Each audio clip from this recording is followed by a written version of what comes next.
So, I talked a little about designing better wind turbine to capture energy from air movements, but also from wind, rain, and heat that could be used as like a backup energy source.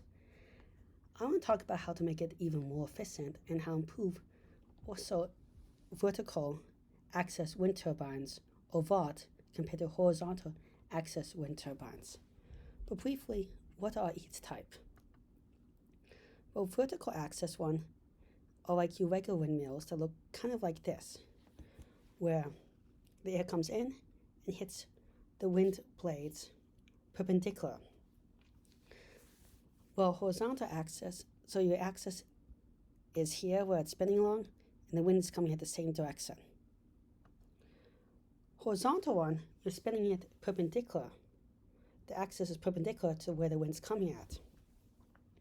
That'll be more like, you don't see too much of it, but it'd be more like pushing something on the side and spinning it. Vertical axis wind turbines are simpler design, and for the same amount of material, if you're at high wind speeds, you can get more efficient because this one blade turns around the whole thing. So this one blade doesn't only take up the area of this, but also when it's spinning faster and faster, it's taking up more area. In the same amount of time, if it's spinning 3 times faster, it takes 3 times the area of the radius. Well, this is limited. How much area it takes up is limited only by its surface area. It's always the same surface area, always the same amount as about facing the wind. Now, there's ways to get one closer to the other one and fancier, and this is an oversimplification, but it's true. However, this one works better in low wind speed because in low wind speed, you have the same amount of area than you would have. You have the same amount of area than you have in high wind speed, so you can optimize it better for low wind speeds over single wind speed. Now, you also can optimize it better because it doesn't matter what direction the wind's coming at. But you also waste some area because some of the area is behind it, and that area is not using to turn it. The area behind the wind is not using to turn it, and some of the area. So there's pros and cons of each. You can get some of the energy back, but not all of it. Another thing about vertical axis wind turbines is that they're a lot less noisy because these tip speeds on the horizontal one makes most of the noise. And they're also, so you don't have to design them in direction, they're a lot less noisy. And you could theoretically make them more durable because it's not spinning as fast, so it doesn't hit stuff as fast, including dust particles, stuff that slowly corrode it.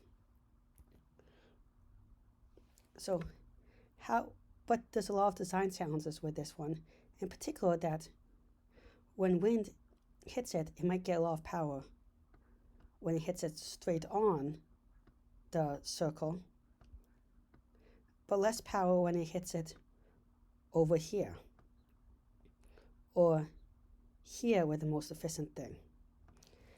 And that is because the most efficient type for both are actually not designed on drag, but they're designed on a principle called on actually lift, like an airplane wing. This can get a lot more energy in drag because you can slice through the air better, and drag you always will, if you have something pushed by drag, like a sail like this, what happens with a sail is the wind is pushing you, but you also get pushed back by wind here with drag. Here, when you have a lift thing, it doesn't depend on drag as much. So you can slice through this air like that, opposite.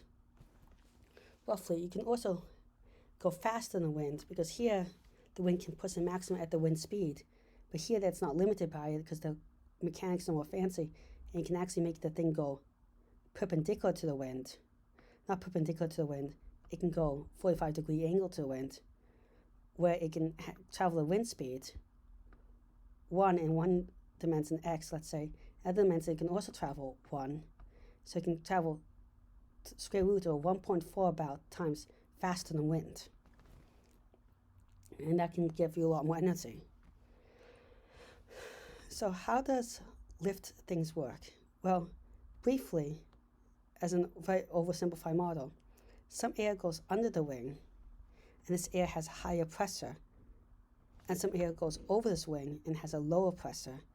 And the reason why it has a lower pressure is it has to travel longer distance in this wing design to reach the same place.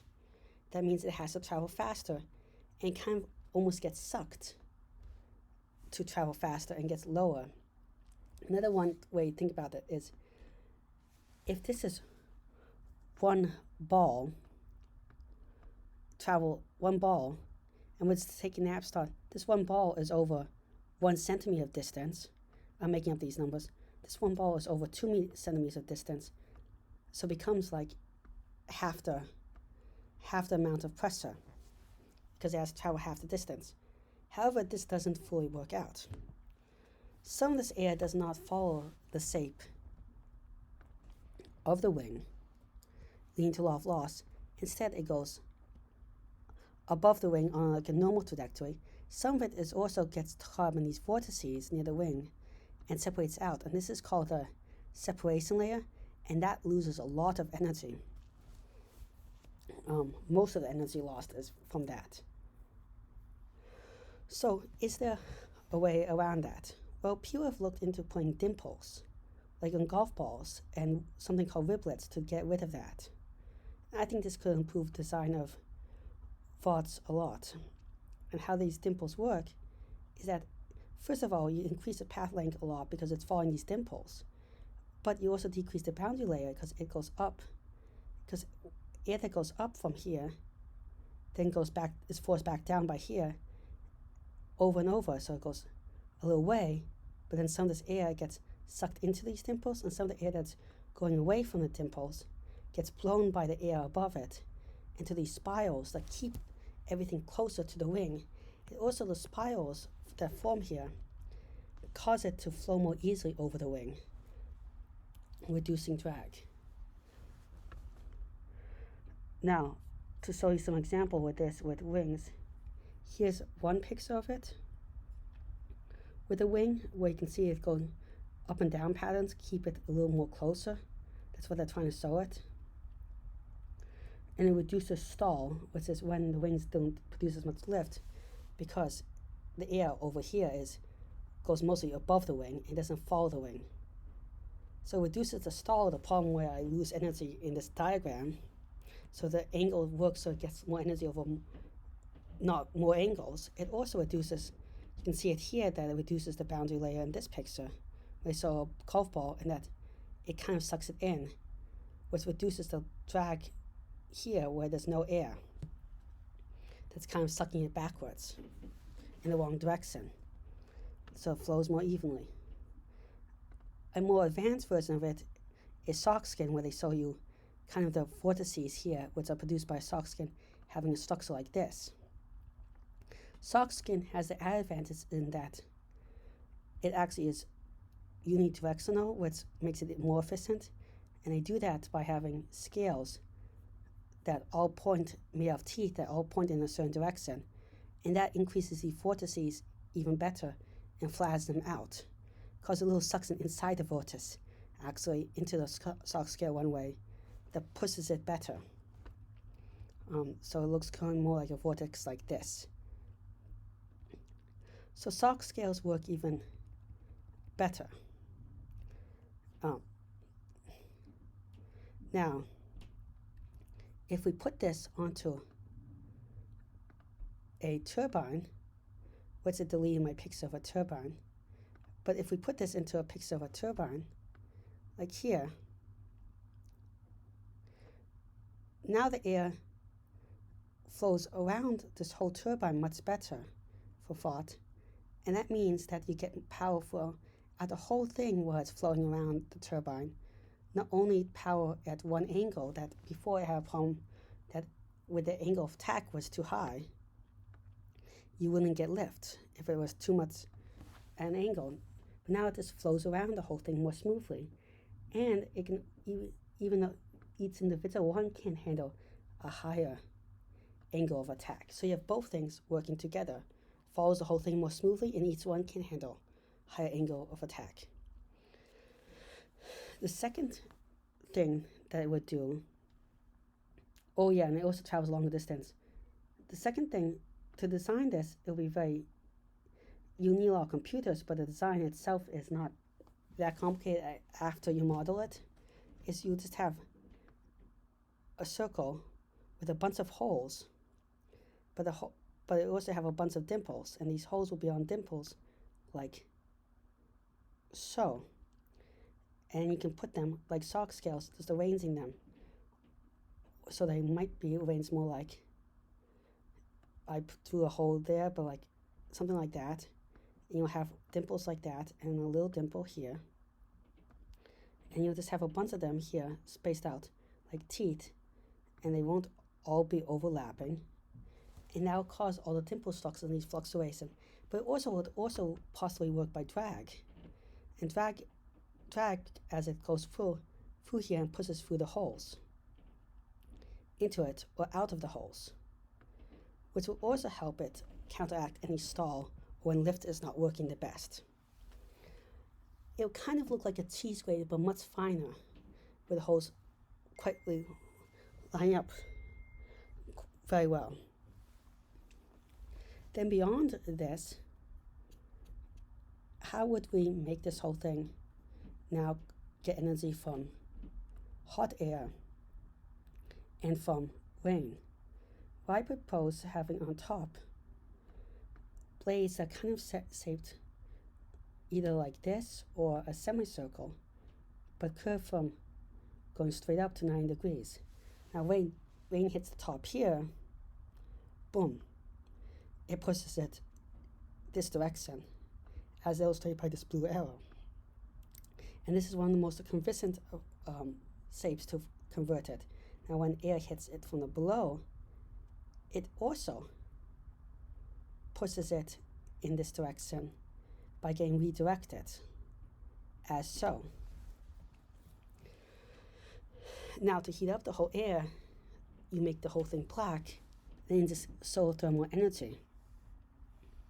The advantages of the previous design, that instead of going up and down and stuff, which you might still want to put for extra power generation, as some of the energy is not converted to rotational, is that now you just have one power generating motor for everything.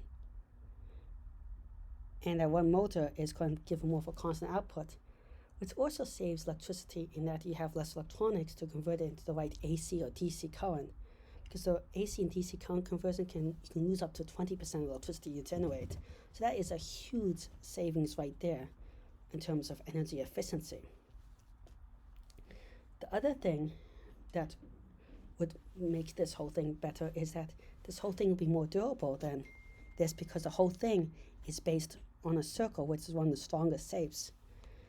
And because it's smaller, you wouldn't have to have big giant plants to produce it. You could produce it with a 3D printer at home,